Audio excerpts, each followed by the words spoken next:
We begin tonight with breaking news about a hotel fire in Caldwell. Now here's video when our crews arrived on scene. 3 people are missing after a fire ripped through the Caldwell motel. It started just before 2:30 this afternoon. 37 people are now displaced. Now strong winds caused the fire to spread quickly through the building. Much of the second floor collapsed because of the blaze.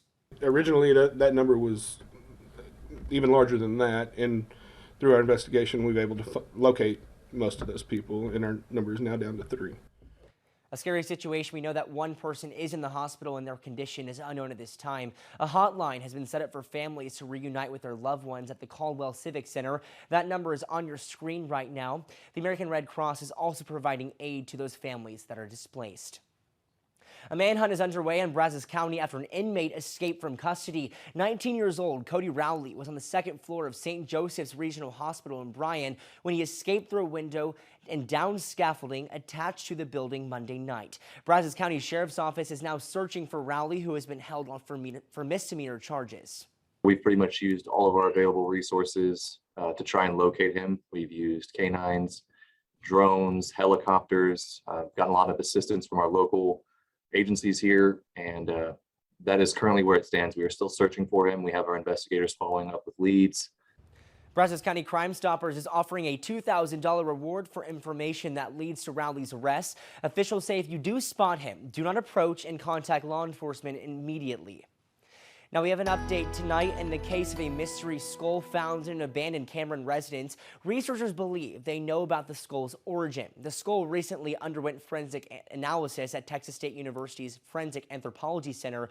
Though investigators and scientists still haven't confirmed whether the incident was foul play, new evidence seems to indicate the skull has been a medical specimen and was determined to be an adult Asian male. I think everybody's leaning right now towards it being just something for medical students or somebody bought it. And they said that between 85 and 2008, Asia was one of the only places that were, I guess, selling full skeletons to people. The skull is now being sent to Arizona State University for additional DNA testing. Sheriff Clore says he isn't sure how the department will proceed if the remains are determined to be a medical specimen. Investigators with Milam County are still trying to find out more information on the last person who lived in the abandoned house. If you know anything, contact the Milam County Sheriff's Office or Milam County Crime Stoppers. Switching gears, the Texas A&M president announcing she will include students for the battalion and media experts to a journalism working group. The group was formed earlier this year to recommend steps towards rebuilding the journalism program. The group will also find a path forward for battalion, including distribution of the student paper. Last week, Banks made the announcement to stop printing the student newspaper and switch to an online format. Approximately 15% of mail-in ballots have been returned in Brazos County, mostly due to voter error when filling out information on the voter envelopes. 2,000 mail-in ballots were ordered this year. Several hundred of those ballots have been returned with requests for voters to enter their information correctly. A lot of our older folks are forgetting to do that, overlooking that step, especially if they've voted by mail for a long time. It's a new concept for them. Hancock worries how the change will affect senior citizens. Some may neglect return materials in the mail, not recognizing their significance.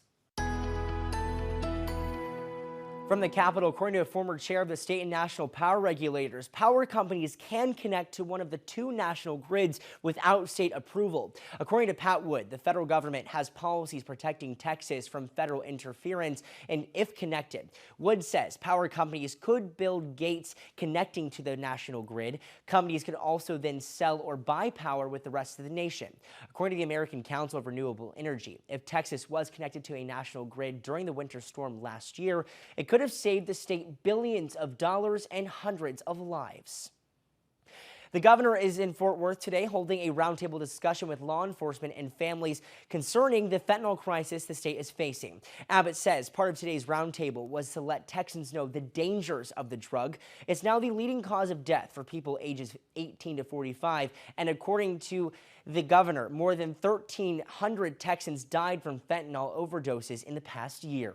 We want to empower people in the state so that they will be able themselves to do something about it, so they will prevent their family members or relatives or friends from having to go through the devastation of losing a family member.